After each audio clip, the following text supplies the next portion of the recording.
So even Right. though I'm feeling overwhelmed, I love and approve of myself completely. Mm-hmm.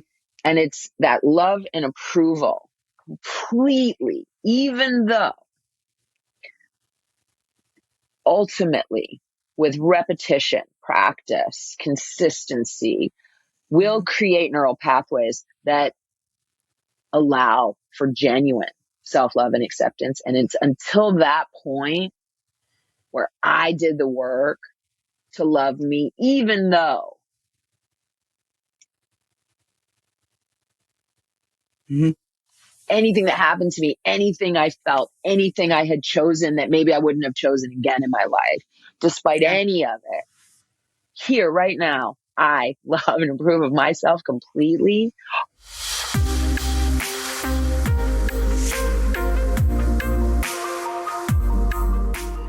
Melanie Griffith, SoulCycle Master Instructor in charge of the whole brand experience. And honestly, there's so many more titles that I could give to you, but you are here. Thank you so much for being here today.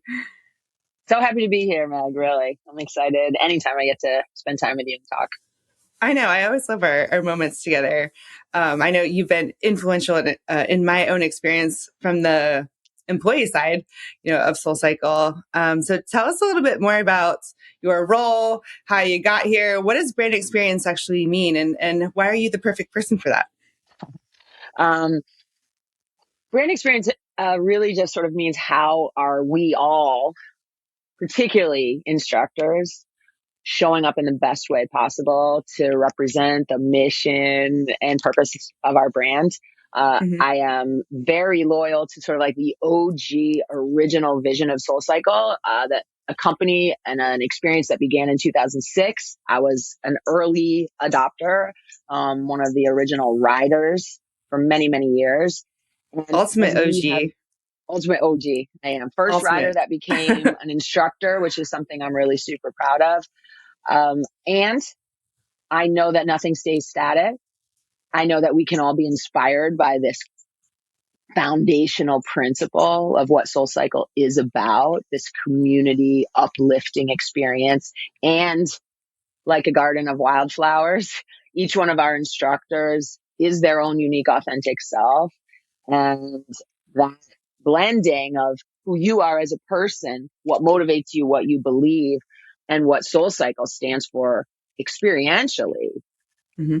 have to come together. And so that's what brand experience is about. It really involves supporting instructor development, how we show up in our customer experience world as well, how we show up on our digital platform. Mm-hmm. Yeah. Yeah, all the moving parts, and there's a lot of them. So kudos to you for running that ship. And I know, you're really the perfect person for the job, right? And I mentioned even just from an employee standpoint, working with you is always a dream. And you're known in the SoulCycle world, if you're new to SoulCycle out there, as Mama Mel. So how did you get that name, Mama Mel? Because that's going to go right into your life experience and everything we're going to be talking about today with all the lessons that you've learned. But Mama Mel, who came up with that? I actually don't even know. It just was something that I think it just organically happened. I love being called mama. I love my role Mhm. as a mother in life. I have three of my own Yeah. children. The youngest one, really honestly, like 1 month away from becoming 20 years old. So all of them Yeah. really Yeah. adults. When I joined the instructor training team with some other really powerful women, Janet, Stacy, Sue at Mhm. the time, I was the only one that was a mom. And it was definitely a different perspective that I brought to the experience of training other instructors and just my perspective on life. And I think that mama ness of me just became how I was known, Yeah. Oh, and I turned pretty love that. quickly into Mama Mel. Yeah. I mean, it's always been Mama Mel. So what do you think were these qualities that separated you, these added, extra special touches that Mama Mel provided to the team and outward into your life, I'm sure. Yeah. I mean, I certainly don't say it with anything but love and respect for anybody else who is not a mom. Mm-hmm. right? There's so much life in learning, however you want to do it. For me, as a mother, I had a lot of experience ushering another human being through developing stages of their life. And so I could relate to really where developmentally a lot of the instructor trainees were just as young adults, mostly. Mm-hmm. Yeah. And then just also throughout that, I think I have a deeply, and I'm not alone in this, but I have a deep empath, and I am the type of mom for me that I'm always trying to be is one who's not just telling you how to be, but who's showing up in life in a way that you're proud of, that you want to model for the people Mm-hmm. coming up after you. Yeah. Well, that kind of, goes into, what we wanted to talk about today is, and I think it's an interesting point to take it from a mom perspective first of how do you, and you're in a transition now of your last son graduated and he's out driving or Yeah. traveling across the country, or tell us the backstory on that. I'll tell you what it is. I'll tell you where we are. I just came back from Tucson, Arizona, where it's my middle child, my older son. Okay, got it. Aiden graduated. He graduated magna cum laude at a 4.0 his senior year. Oh my God, yes. From the Eller College of Management at the University of Arizona. This is a kid like all my kids who grew up in New York City. And when it came time for college for him, he wanted to get as far away into just a new environment. Yeah. That wasn't New York City, that wasn't going to have a lot of kids from New York City. And he just really wanted to experience something else. And he just graduated. And like any transition, it's going to take a little bit of time. I don't think it's an easy transition to come out of college. He and his dad right now they just passed Memphis, Tennessee. They're driving back to the East Coast, and he will be delivered home to me, where he is now going to be my roommate. Okay, got it. Sometime so in the next few days. Yeah, hands-on roomie. Yeah, yeah. So how do you? I'm going to tell you, my older daughter graduated 2 years ago, and then I have a younger one who lives in Miami. So okay, yes, and he is what? Yes. I was going to say see, Mom and Mel, there's just so many to keep track of because you're just a mother to so many. And you're in an exciting season of your life. You're engaged. Yes, tell us how that went. That's so exciting. And you just picked a wedding date. We picked a wedding date. It happens to be 1 year from yesterday. And so we definitely celebrated. We're calling it our pre-anniversary. We went on a little date and went to an art museum and had dinner. My fiance, her name is Jessica. We were really looking back last night. We had a really deep, deep bonded connection from the moment that we met each other. But the first many, many years of our relationship, she was my best friend. Mm-hmm. And during that time, my ex-husband and I went through a separation, went through a divorce. She had her challenges. I had my challenges, like we all do as human beings. And for the last 5 years, it's really, truly just a love story. We fell in love with each other. And here we are 5 years later. And we went on a vacation to Scotland. And while we were there, we spent one day in the city of Glasgow, which is where my mother's from. A really beautiful story. That's where I proposed. One of the few, I think, moments in ever that she had absolutely no idea what was going on. Oh, that's amazing. It was a really big surprise, even though we had collectively already decided that was going to be our next step. Yeah. Yeah. Oh, I love that. So lots of changes, lots of transitions, lots of life experience. Tell me, actually, before Soul Cycle, what did life look like? So 2006 and before. I was a corporate lawyer at a big law firm in New York City called Cleary Gottlieb. I graduated fourth in my class from Fordham Law School. Amazing. I then spent a year as a law clerk for a federal judge, the Honorable John S. Martin in the Southern District of New York. After which time I went and began my career as a corporate lawyer at this big law firm. That career, truly, it was motherhood that took priority for me. And I think it was really when I was pregnant with my second child that I just became very clear to me that I wasn't going to make the choice right then to continue Yeah. working at the law firm and to be the type of mama that I wanted to be. It was not that much later that I did go back to work and started working at SoulCycle. But when my kids were young, I made that choice. In Mhm. between that time, after I left the law firm, when I was then pregnant with my third child, I joined the board of my kids' school and I did development work for them, fundraising work for them. My best friend and I at the time planned the big annual benefit for the school. So I always have been the sort of person who wants to be useful, productive, busy, doing something. Although it's always for me been a little bit in a non-traditional path. I Yes. think I got a Yes. lot of that from my dad, both the hard work and the non-traditional path. But I definitely wasn't a full-time working mama, but I was very, very busy. Yeah. Well, and as an Enneagram 8, you're an 8. 8s love impact and to create, and they are great visionaries, great leaders. And so it's very fitting, and one thing, when you're leading all these, not just, motherhood of your own children, but now motherhood of literally everybody within a huge company. And then even going back of, being married and then not being married, being a lawyer and then not being a lawyer.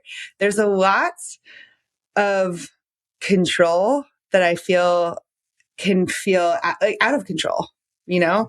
So when there's so much change in your life, in these life lessons, I definitely want to dive into all of those.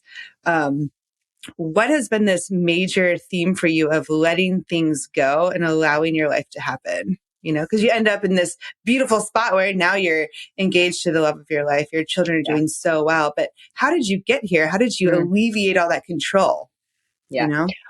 Meg, it's a great question. I do think we could spend a lot of time really breaking it down. I'm going to give you the punchline. It took me 50 years to get it all the way in my spirit. Yeah. And it took truly 2 times being diagnosed with cancer Mm-hmm. that I finally was in absolute full acceptance of this idea of let everything go. And it doesn't mean let go of who you are and what your values are, but this idea you want to get on my wrong side, try to control me. Yeah. I'm going to react in that way. Like, don't you tell me what to do. I've always been fiercely independent in that way, Mm-hmm. whether it's tell me how to dress, to get a tattoo, what color my hair should be. Like, I spent a lot of years wanting to do the most to be on the other Mm-hmm. side of that. Right. I think I also spent a lot of time just trying to make everybody else around me really super happy, Mm-hmm. make sure that he had what he needed and they had what they needed and I was doing the right thing. And in that, I allowed myself to, I think, live in just a state of chaos, Mm-hmm. lack of control in this sense of everything was I just was doing too much all the time, spurt, spurt, spurt. And even Yeah. if I'm as busy now, I've learned through real deep work, a lot of mindful practice Mm-hmm. and healing, surviving, and being on the other side of some cancer diagnosis, treatment, surgery, recovery, Mm-hmm. more treatment, and ultimately a place of now preventative care. Right. The it's allowing everybody in my life to fill up the space that is authentically them. And I'm just going to fill up the space that's me. And I'm Mm-hmm. honestly I just keep saying, I'm going to let go of everything. I'm going to let go of everything. I am not holding on regret. I am not holding on resentment. I am not holding on to anger. Mm-hmm. None of it. By doing that, I can take a look at myself. I can be observant. I can be aware, and I can continuously learn as I go. And if I can learn as I go, then I can show the people that mean so much to me and not just tell. Mm-hmm. Right, right. And so this is, you know, such a journey, such a life lesson. Not just one diagnosis with cancer, but two. So let's, if you want to share, take yourself back to that time where that first diagnosis, Yeah. life immediately before and life immediately after, what was important to you and what was not important to you anymore. Right. Or, I guess we'll start there. One Yeah. question. So you go back in the timeline of my first diagnosis. I was first diagnosed in 2010.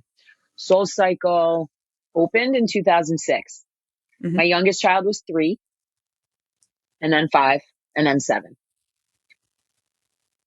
For 3 years, I was on the board. I was being a mom. I was doing my Soul Cycle. I was bringing my friends. I was making friends with the instructors. And when I turned 40 years old, Julie Rice, who's the owner and original founder, along with Elizabeth Mm-hmm. Cutler, said to me, maybe you should want to teach your own birthday party. I had done several birthdays in class before. And so I put together a playlist and I put on a microphone, and a lot of people that are still around at Soul Cycle were there. Sue was there. Stacy was there. Lori was there. Yeah. Julie and Elizabeth were there. And after class, Julie said, like, maybe we're thinking of expanding. Like, maybe you want to be a Soul Cycle instructor. You won't have to pay for classes anymore. You could do it part time. Done. You had me at And I was that. like, me? What? Who, me? And so that's kind of how it began. It was before she had convinced Janet Fitzgerald to come here from the Yeah. West Coast to run Yep. her training program. And so at the time I had to get certified through another spinning association. It's called Mad Yep. Dog. Mm-hmm. And I Oh God. started Yeah. Mad teaching. Dog. Yeah, Mad Dog. I did it in the weekend. I started teaching free classes on Wednesdays and Fridays at noon. I did that for 2 months. And then honestly, pretty immediately, I was working full time. We had opened in Scarsdale. It's a suburb of New York where Julie had grown up. Mm-hmm. And she said, listen, no one's going to know who you are. You could be this thing. And so we're going to send you up there and you're going to build your career starting up there. 9 years, I spent some part of my week driving up to this town in Westchester, and learning how to teach, learning how to build community, being part of a community, also teaching in the city. A year after I became an instructor, here's what I thought. I thought I was as hot shit as I've ever been. I was in the best shape of my life. I felt like I could do anything. Probably I wasn't allowing myself to be too concerned about things that maybe weren't feeling right in my marriage or at home. And I just was on a go, go, go. Yeah. I went to a chiropractor. He noticed a bump on my inner thigh. And he said, I think you should go get that checked out. And I said, like, oh yeah, I've been so busy. I probably should go get a physical soon. And he goes, no, Melanie, I think you should go get that checked out today. And I was like, what could you possibly be talking about?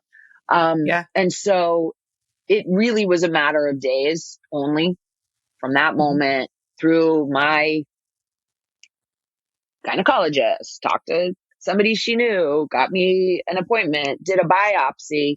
Within 24 hours of that, you're in the little recovery space and the nurse comes in and said, well, yeah, it's some form of lymphoma, but I'm going to let the doctor come talk to you. And you're like, what the fuck Great. is actually happening? Yeah.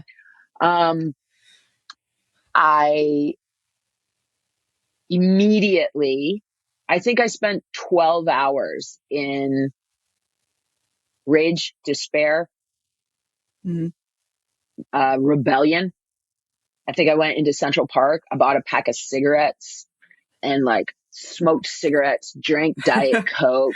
Do you even Um, smoke? You no, probably didn't. You're like, no, no, no, I'm no. gonna I just, was in a panic. I was in a yeah. panic. I remember locking myself in the bathroom of my apartment, and the sounds that came out of me were not before, not since. Although I did Mm-hmm. hear in a movie once somebody go to that same place of real primal Mm-hmm. release. And then I just immediately decided now my focus is just on like finding the best support team around me. What Mm-hmm. I'm going to do once I find that support team is I'm just going to focus on me, and I'm going to focus on being the best me, the least afraid me, to protect my children. Mm-hmm. It could sound a little bit like you're ignoring the truth. And it really was not that. I, I became very focused on everything I could do. I learned how to do Vedic meditation. I got a meditation teacher. I immediately began that practice of meditating 20 minutes in the morning, 20 Mm-hmm. minutes at the end of the day. I did choose a doctor at Memorial Sloan Kettering Cancer Center who was really a scientist, was very descriptive and clear with me about what my diagnosis was. I had a form of non-follicular, non-Hodgkin's lymphoma. It is a slow growing form of lymphoma, which means that your first treatment protocol is called watch and wait. And they basically mark where you have tumors in your body. And then you go back on a routine basis every month to get some sort of scan, every 3 months to get a deeper PET scan until certain triggers have happened that mean, okay, now it's time for you to have treatment. For me, that took close to a year. Wow. I had visible tumors, which looked like Mm-hmm. swollen glands all in Yeah. my neck, in my armpits, in my groin. And then I had a really big one inside of me that I just couldn't see.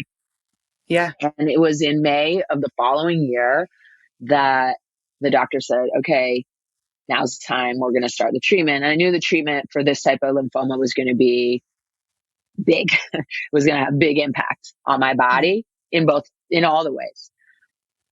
And it was the test that I had taken, the PET scan that I had taken.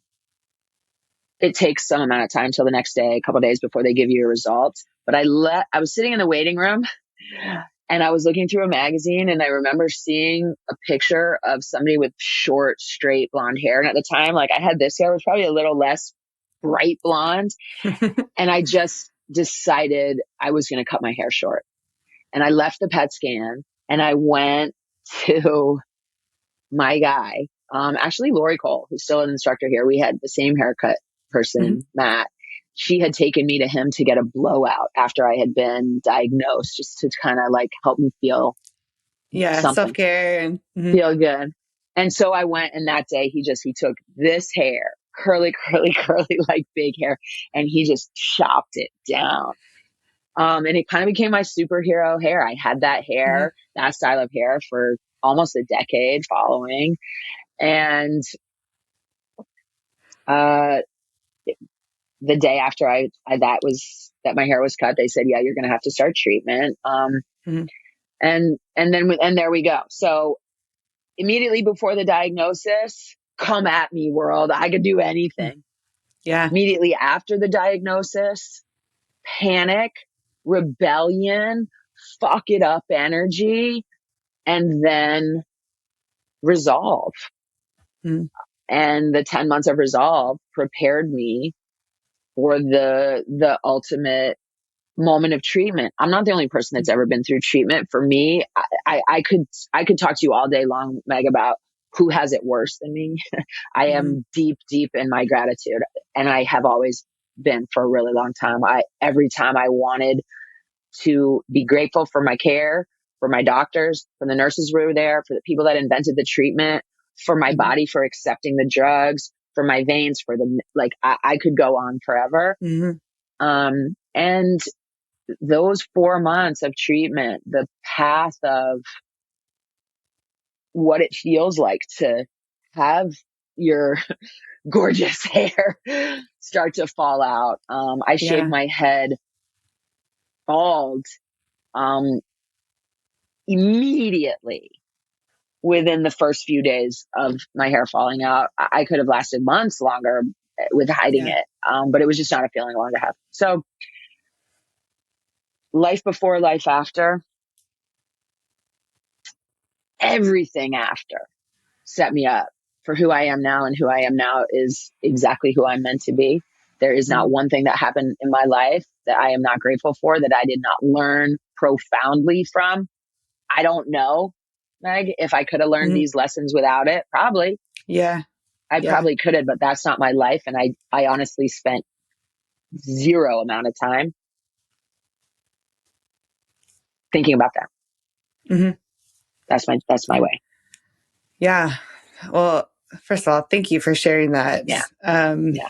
That's, you know, that is just unimaginable, you know, and such a battle, you know, such a place of non-control, right? Yeah. And it's like there's literally you're like hands up, like nothing, you know, Yeah. nothing. And that is just the allowing that you have to have, right? The faith, the trust, the gratitude. Um, even, you know, coming from a place of always caring for other people, right? I'm a Mel to, well, now I have to allow people to care for me, you know? Um, and this is, and I want to get back into your story, but this just kind of has been on my mind lately. I just had a really good friend who's, he just got diagnosed with brain cancer, and it's scary, you know. And he's that same type. I mean, just listening to your story, it's just like, man, you're just describing my friend who's like always caring for other people, you know. Yeah. And it's like, how do you allow yourself to be loved, to be cared for, when, you know, how do you transition from that place of, you know, I'm going to control what, like, I can do for other people because I can do it all, right? Like, I can do anything and I'm going to help everybody. How do you transition to letting yourself be cared for? Ooh, such a beautiful question, Meg. Well, first of all, I'm just gonna like wrap my whole heart around you and around your friend, um, for this time. And I only imagine a positive outcome.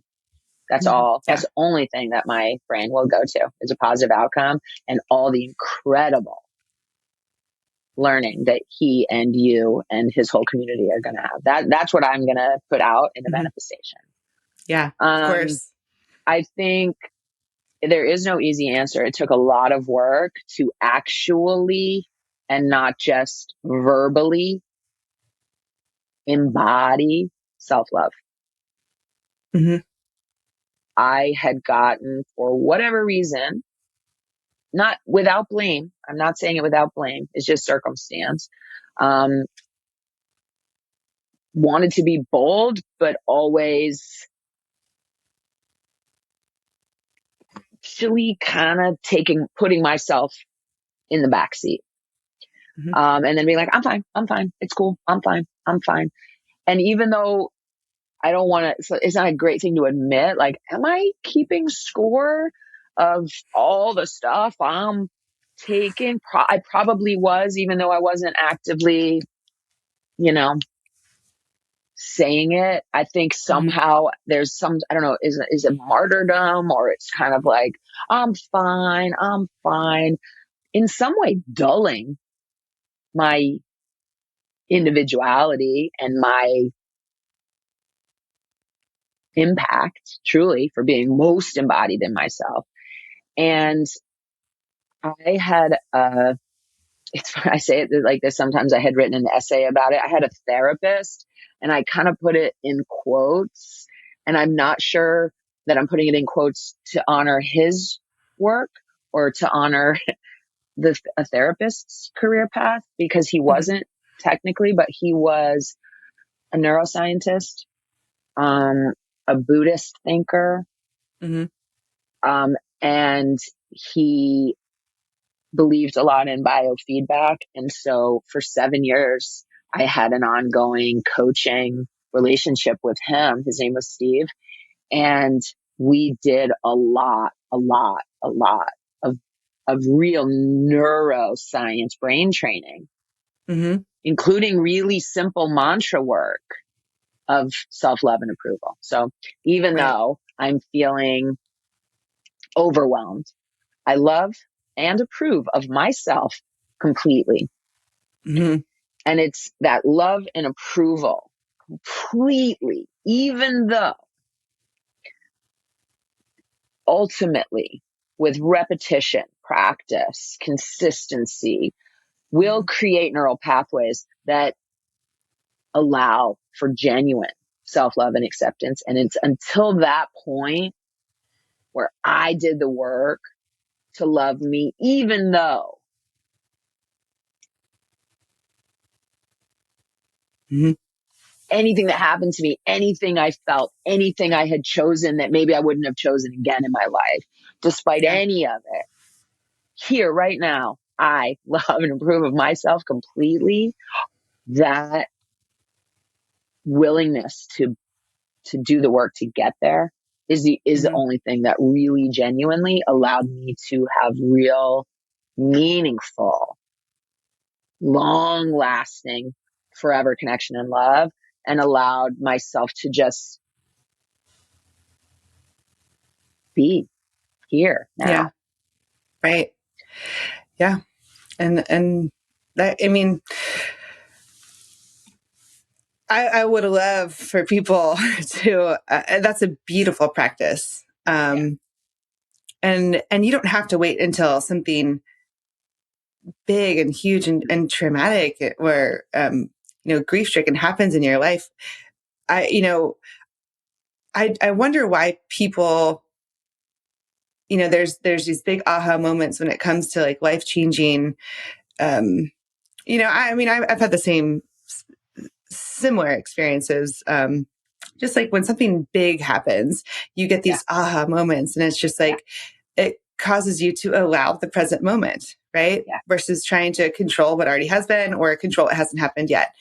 And you just get this intense moment of presence and clarity where it's like, hey, this stuff matters. And I'm going to start to focus on me. So, even if someone isn't at that point in their life, how can they allow that practice to come into their lives? Like what's a good intro way to get into that?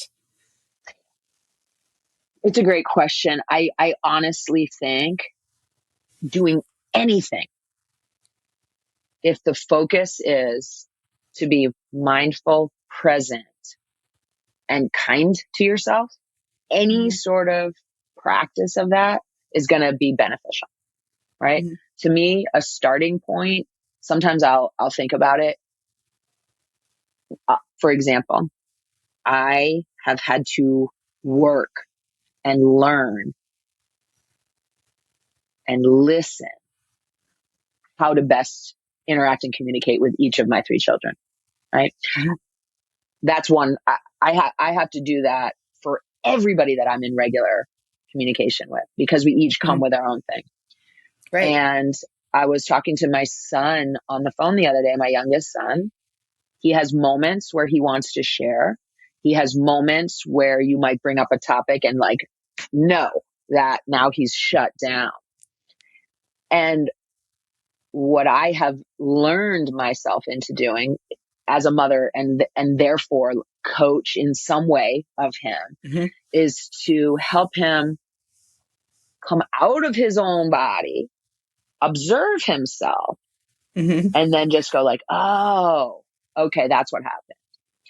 Yeah. So I want to say, oh, Jude, can you see how open you were to da, da, da. And then as soon as you make a choice that benefits you, you start to have self-doubt, and Mm-hmm. then you just want to take a step back because, oh, you're questioning whether you deserve it or whatever. And can you Yeah. If just it's selfish or, observe whatever it is? Selfish. yeah. He No, I love was, that. I love being the observer of your thoughts, you know? that's it, So, without judgment, without any judgment. Like, oh, oh, did you see I just did that? I got so ragey. I started to sweat, or I shut down, or I tried to tell you what to do. yeah, Um, right. Okay, Melanie and I could not stop talking. So tune into part 2. We're going to go more into losing the need for control, letting go of the life that you think should be, letting go of that version of yourself that you think should be, and getting back to your true self. And the best way to do that? Being selfish and not feeling bad about it. So check it out.